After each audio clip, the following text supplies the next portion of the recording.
सभागृहामध्ये 37 जागा जिंकल्या आणि right from the day of election म्हणजे निकाल डिक्लेअर झालेल्या दिवशी आम्ही सांगितलं आम्ही एक आहोत, जो निर्णय घ्यायचा आहे तो आमचा प्रीपोल अलायन्स घेईल. मी तेवढा इन्सिडेंट सांगतो आता काय झाला ते, ज्याचा उल्लेख सन्माननीय सदस्य विक्रम काळे सरांनी केला. आम्ही 33 सदस्य मतदानाला चाललो.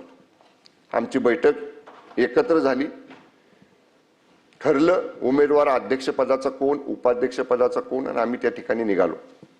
सन्मान्य अध्यक्ष महोदय, हे 2 सदस्य ज्यांच्यावर गुन्हा दाखल झाला, संदीप मांडवे आणि अनिल देसाई, हे आमच्याबरोबर बैठकीला होते. ज्यांचं अपहरण झालं म्हणून सांगितलं ते बापसाहेब शिंदे सदस्य राष्ट्रवादी काँग्रेस पक्षाचे आमच्याबरोबर होते. तिथं सुद्धा आमच्या बैठकीच्या ठिकाणी सन्मान्य सभापती महोदया 50 साध्या वेशातले पोलीस खाली होते. तुम्हाला अटकच करायची होती ना, आमच्या 2 सदस्यांना गुन्हा दाखल केलाय म्हणून. तिथं का नाही केली? का? 2000 शिवसैनिक तिथं होते खाली. तिथं नाही धाडस झालं पोलिसांचं आमच्या सदस्यांना हात लावायचं. मी, मान्य मकरंद पाटील, मान्य शशिकांत शिंदे आणि मान्य नितीन काका, आम्ही ह्या सदस्यांना घेऊन आपलाच चाललाय सगळा किस्सा.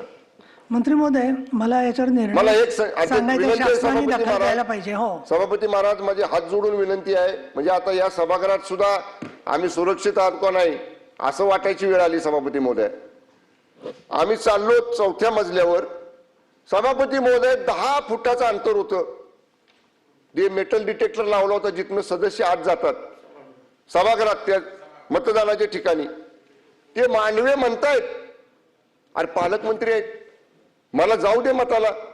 सभापती महोदय, ह्या दंडाला 4 पोलीस माझ्या, हे अजून दुखतंय.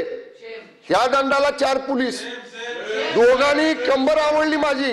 अंग सभापती महोदय माझा अजून ठणकते. 4 दिवस झाले मी गोळ्या खातोय. मला त्या सदस्य सकट फटफटत नेलं. ह्यांचे बंधू खासदार नितीन काका पायऱ्यांवरनं त्याला खाली पाडलं. ह्यालाही ढकलत एका खोलीत नेऊन तिकडे ढकललं बाजूला.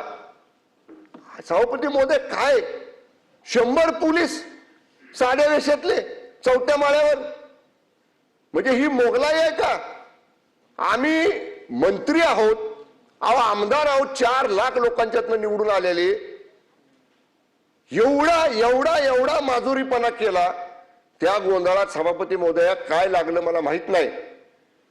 माझ्या शर्टावर रक्त, जे सदस्य माझ्या बरोबर होते संदीप मांडवे त्यांच्या शर्टावर रक्त. माझ्या बॉडीगार्डच्या लक्षात आल्यावर त्यानं रुमाल काढून मला दिला. मी दाबून धरलो थोडा वेळ. तोपर्यंत आमच्या दोन्ही सदस्याला पोलीस पळवत घेऊन गेले. सभागृहातून नेलं का तुमच्या? सभागृहाच्या अलीकडे त्या बॅरिक जे मेटल डिटेक्टर असते आत जायला लावलेलं ते 5 फुटावर होतं. सभापती महोदय, मला एकच म्हणायचे सभापती महोदय, ह्या पोलिसांचं, आमची पार्टी मिटिंग होती तिथं 2000 आमचे कार्यकर्ते होते, तिथं धाडस झालं नाही. 4थ्या माळ्यावर भाजपचे सगळे कार्यकर्ते होते. भाजपचे 50 कार्यकर्ते तिथं, आमचा एक बी कार्यकर्ता सोडला नाही. आम्ही 4घच, हे मान्य मकरंद पाटील साहेब, मी, शशिकांत शिंदे आणि खासदार नितीन काका, आम्ही 4घच होतो. मला आजही रेकॉर्डवर आणायचंय. तुम्ही 100 पोलीस होताना 10 कार्यकर्ते आमचे शिवसेनेचे राष्ट्रवादीचे वर येऊ द्यायला पाहिजे. कसं तुम्ही घेऊन जाता ते बघितलं असतं. ते बरोबर नाही सभापती महोदय. न्याय द्या आम्हाला, न्याय. आम्ही कोणाकडे न्याय मागायचा? इथं आपल्याकडे मागणार आणि खाली मान्य अध्यक्षांकडे मागणार. त्यामुळे माझी विनंती आहे, तो एसपी जो वागलाय ना सभापती महोदय, पूर्ण एखाद्या घरगाड्यासारखा वागलाय. त्यामुळे आपण, माझी विनंती आहे, त्याला तात्काळ निलंबित करा, बडतर्फ करा सेवेतनं. आज त्याची निवृत्त हायकोर्ट जज मार्फत त्याची चौकशी करा. हा अन्याय आम्ही सहन करणार नाही. त्यामुळे माझे हात जोडून आपल्याला विनंती आहे, अशा पद्धतीनं मंत्र्यांवर आरेरावी करणाऱ्या, मंत्र्यांना जखमी करणाऱ्या त्या पोलीस दलाचा प्रमुख तुषार दोशी, एलसीबीचा इन्स्पेक्टर देवकर, एलसीबीचा असिस्टंट इन्स्पेक्टर गर्जे आणि त्यांच्याबरोबरचे 100 पोलीस यांच्यावर तात्काळ कारवाई करून त्याला निलंबित करा, एवढीच हात जोडून सभापती महोदय आपल्याला विनंती आहे.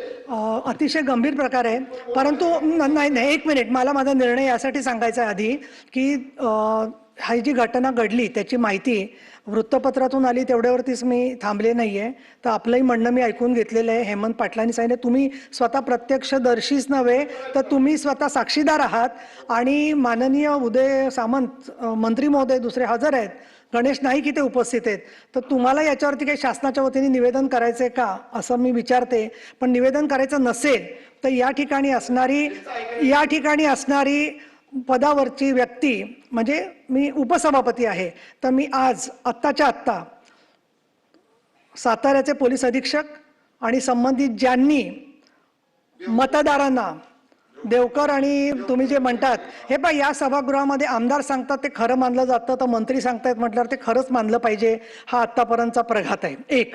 दुसरं, एवढी घटना घडल्यावर सरकारकडून कालच चौकशीचे आदेश जायला हवे होते, ते काही कारणाने गेलेले नाहीयेत. आज पहिला दिवस आहे सुट्टीनंतरचा. तर ताबडतोब साताऱ्याचे पोलीस अधीक्षक आणि संबंधित ज्यांनी लोकांना ढकलाढकली केली, जखमी केलेलं आहे आणि महत्त्वाचं म्हणजे मतदानाच्या प्रक्रियेपासून वंचित ठेवलेलं आहे, त्यांचं सरकारने निलंबन करावं असे मी निर्देश देत आहे. आता याच्यानंतर बोला पुढे काय असेल तर. चला.